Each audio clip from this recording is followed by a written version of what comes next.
Hello, welcome back to my channel. So happy to have you here. First off, I just want to say if you have not watched my video previous to this one about being an introvert and the life of an introvert, I'm going to link it up here. Definitely check that one out first because this is kind of a continuation of that conversation. There were some really good comments that you guys left that I really wanted to talk about. So check out that video, then come right back. But if you don't want to do that, you don't have to. You can just stay here, it's fine. Also, if you like what you hear, give me a thumbs up, perhaps subscribe, totally up to you. Let's just jump into it.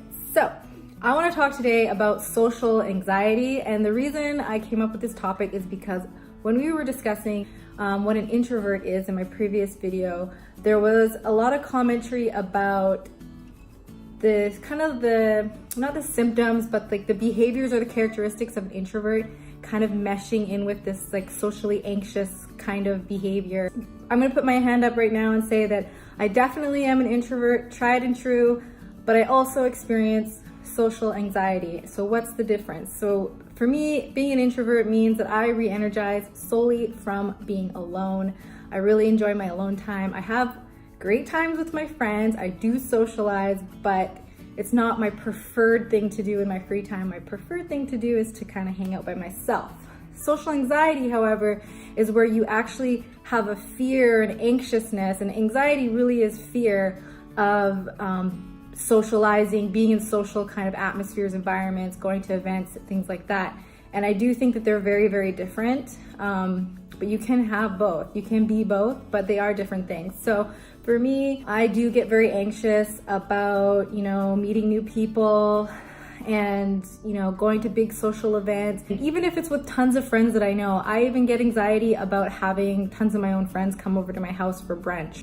And I'm gonna break down a little bit of why I think I experience social anxiety. You can comment below and tell me if you feel the same, but I do believe there is a huge, strong correlation between social anxiety and things that have happened to us, traumas, triggers in our younger years, and when we were first experiencing how to socialize, as kids, preteens, teenagers, young adults. I don't know about you, but I definitely was bullied throughout school. I don't know how many of us make it out alive through school without being bullied, but I don't even the bullies get bullied. I do think or hope that it's better now than it was when I was in school.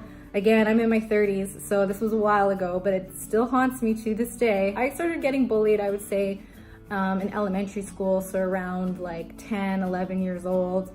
It was by another group of girls. They were actually a grade older than me. So I definitely started at that age having a bit of a fear about being around these girls. I was feeling anxious, fearful about, they would move on to the next school in middle school, and I would have the best year of my life. I would be I'd be in the top grade, all those girls would be gone to the next school, and it would be the best year. And then I would experience a ton of anxiety about having to move up into their school when I went to the next grade. So this happened a couple of times when I went from elementary school to middle school, from middle school to high school. So what they did, it definitely escalated throughout my school years. As I got older, it got worse. Around in elementary school, they were just I wasn't allowed to sit here or go in these places, and they'd just be ew, go away. And I'd just be with my friends, all right. And then when I got to middle school, they started kind of body shaming me, which when I look back is so insane, because I literally was this just this tiny little person, and they would call me fatso, fat ass, tell me I had a big butt, a bubble butt. And of course, this is in my very formative 12 to 15 year aged period. And so your body's changing, and I don't know about you guys as well, but of course I was obsessed with those Got Milk ads in the 90s, and that whole heroin chic awful movement that happened with super thin body types being the only body type that you would see. And so there was a lot of focus on being super thin. There's a lot of focus on being super thin.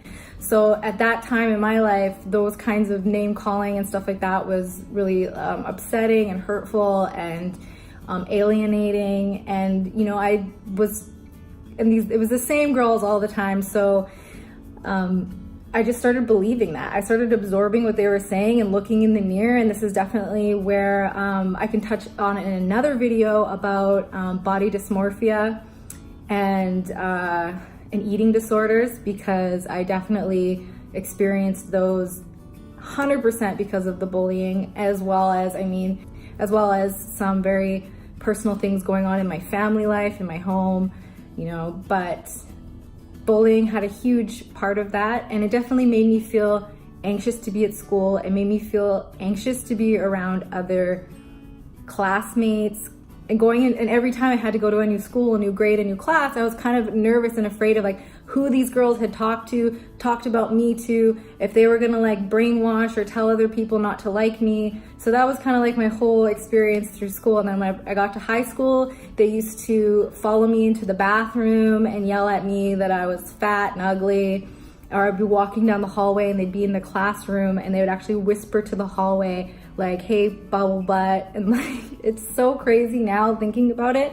But when you're 15 years old, that is like, it was, and I didn't talk to anybody about it because I was embarrassed, because I thought that they must be right, because there was like a group of them just picking on me. So what they're saying must be true. And I didn't feel like talking to a teacher or a counselor or my mom or anything would help.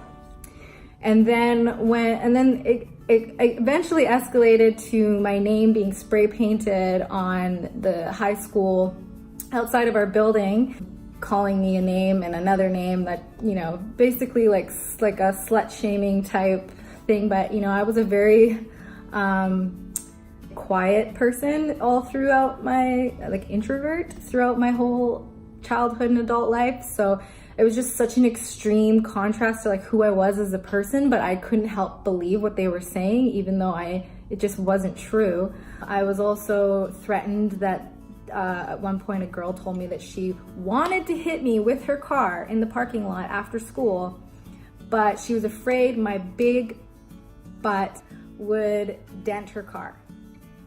That's how extreme it had gotten. So by the time high school was over, I would say socially, I was just not on my best game. I was not confident. I was extremely insecure. I definitely felt that like if anybody got to know me too much, they wouldn't like me, that I wasn't a likable person. Since I was such a shy, more introverted person, I was also, called a snob or like a bitch, or like I had resting bitch face, or I was mean, or thought I was too good for people, and all these things where it's just, that wasn't the case, but that is what people would say about me, and that's what I started to believe about myself. So definitely by the time I get to my university years, my young adulthood, I am not confident at all in meeting new people, getting to know people, putting my best foot forward, making a first impression. Definitely terrified of making a wrong impression. Terrified equals anxious. Fearful equals anxious. So I have anxiety as an adult because I've never had a good experience with getting to know people and trusting that people are going to get to know the real me, or trusting that people are going to understand me right off the bat. I have a big fear that I'm going to be misunderstood and not liked, so I have anxiety. So that's what I would say is like the biggest difference between being an introverted person and having social anxiety. Being an introvert, you definitely can recharge at home, but you can still go out into the world and meet people and not be afraid to say hello, but just prefer that at the end of the day you get to go home and do your own thing. Whereas if you're a socially anxious person, I 100% believe that it has to do with how you interpreted the world when you were developing those social skills. So I have a lot of trust issues with people. I have a lot of trust issues with myself, that I'm not going to be able to be the person that I need to be in order to make friends and all this sort of thing. Being socially anxious as an adult means that I do get very nervous around meeting new people. I do get very nervous even at my day-to-day job, having to kind of like hang out with my colleagues and make an impression that way. I would have to say that being a openly queer person now has also affected my comfortability socially, because in some aspects I'm 100% confident and comfortable being myself, but I've definitely had experiences in jobs in the past, because I work in a kind of an office administrative environment where I've been told not to be openly gay, that I shouldn't talk about my girlfriend, that my manager is a born-again Christian. So again, those things kind of have reaffirmed some of that anxiety I have about meeting new people and, you know, being afraid of their judgments on me and before they even have a chance to get to know me. So I don't know, that's just what I wanted to kind of clear up about the anxiety, social anxiety side of things versus being introverted. Because I do know that when I am in the right environment and I'm around people that I trust, I am a very outgoing, goofy person, and I do really enjoy connecting with people. And I know I can totally carry a conversation, put myself out there, and, you know, really enjoy meeting new people if I just allowed myself, if I could get over the fear. So as like a 30-something-year-old person, 34, I definitely am working now on wanting to overcome that fear, overcome the anxiety. I want to believe in myself. I've definitely been doing a lot of work with that little voice in my head, trying to remind myself that I am not that person that I was made to believe I was when I was 12, 13, 14, 15, 16, 17 years old. And I'm actually a fully capable, interesting, exciting, intelligent person that has a lot to say to anybody who wants to listen. So let me know if this is something that you're experiencing too. Let me know if it's something you're trying to overcome, and maybe some methods that you're using to try and overcome it, because it's definitely something I'm still working on. Trust me, it's not easy, but I'm excited to be a more confident, warm, welcoming person when it comes to meeting new people and being in those kind of social environments. So that's all I want to talk about today. Just wanted to put it out there. And thank you so much for tuning in. Subscribe if you haven't already to my channel. I talk about this kind of stuff all the time. Comment below if there's something you want me to talk about in the future. Hit the little bell notification. That way you will get notified when my videos come out, because as you know, they're not regular. They come out sporadically. And so then you'll never miss one if you don't want to miss one. So that's all for now. Have a great day. Mwah.